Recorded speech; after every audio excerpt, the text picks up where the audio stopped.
মজিদ ভাইয়ের দুই নয়ন নয়ন মজিদ ভাইয়ের দুই নয়ন এলাকাবাসীর উন্নয়ন।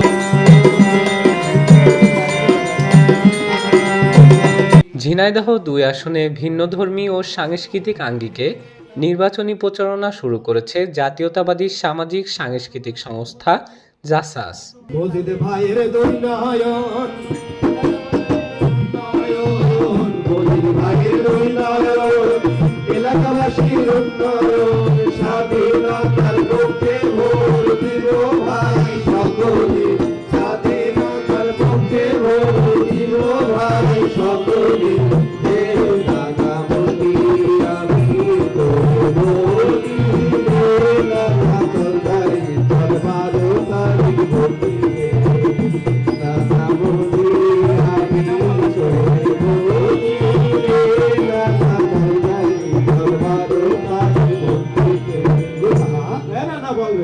বাঙালির ইতিহাস ঐতিহ্য এবং মহান মুক্তিযুদ্ধের সাথে যে দলটি জড়িত। চাঁপাইনবাবগঞ্জের ঐতিহ্যবাহী ও জনপ্রিয় গম্ভীরা গানের মাধ্যমে এই ব্যতিক্রমী প্রচারণার সূচনা হয়। গতকাল সন্ধ্যায় ঝিনাইদহ কেন্দ্রীয় শহীদ মিনারে গম্ভীরা পরিবেশনার মধ্য দিয়ে প্রথম শো অনুষ্ঠিত হয়। পরে শহরের প্রাণকেন্দ্র পায়রা চত্বরে আরেকটি পরিবেশনার মাধ্যমে আনুষ্ঠানিকভাবে এই নির্বাচনী প্রচারণা কার্যক্রম শুরু হয়। গম্ভীরা গানের তালে তালে সাধারণ মানুষের মাঝে ব্যাপক উৎসাহ ও আগ্রহ লক্ষ্য করা যায়। জিয়াউর নামের কথা মনে আছে, জিয়াউর রহমান, শহীদ প্রেসিডেন্ট জিয়াউর রহমান। এই মানুষটাই সর্বপ্রথম কালুরঘাট বেতার কেন্দ্র থেকে স্বাধীনতার ঘোষণা দিয়েছিল। বুঝা এই কথা কওয়ানোর জন্য ফের তোকে আমি খুঁজছি, তুই আর পিছন থেকে কোন দিকে ছিলি? এই হারমোনিয়াম এই। এই সাংস্কৃতিক প্রচারণা ঝিনাইদহ ২ আসনের বিএনপি মনোনীত প্রার্থী অ্যাডভোকেট এম এ মজিদের পক্ষে পরিচালিত হচ্ছে।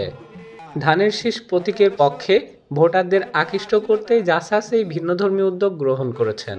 আয়োজকরা জানান, আগামী ৩ দিন ধরে ঝিনাইদহ সদর ও হরিণাকুণ্ডু উপজেলার বিভিন্ন স্থানে গম্ভীরা গানের মাধ্যমে এই নির্বাচনী প্রচারণা চলবে। সাংস্কৃতিক চেতনার মাধ্যমে মানুষের কাছে বার্তা পৌঁছে দেওয়া এই উদ্যোগের মূল লক্ষ্য বলে জানান জাসাস নেতারা।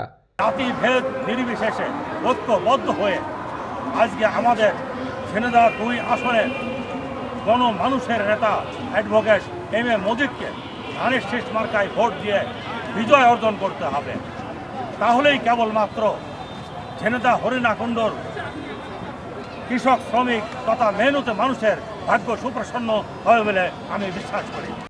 স্থানীয় রাজনৈতিক মহল মনে করছে, লোক সংস্কৃতিকে ব্যবহার করে এ ধরনের প্রচারণা সাধারণ ভোটারদের মধ্যে ইতিবাচক সাড়া ফেলতে পারে। তো ওই অপুর সঙ্গে কি করছিলি বে? এই যে লিটনের সাথে কোথায় গেছিলি আগে তাই কও তো। ভাই ছোট নানির গল্প করতে গেছিলাম বে। ছোট নানির গল্প? কি গল্প? ওই যে ছোট নানি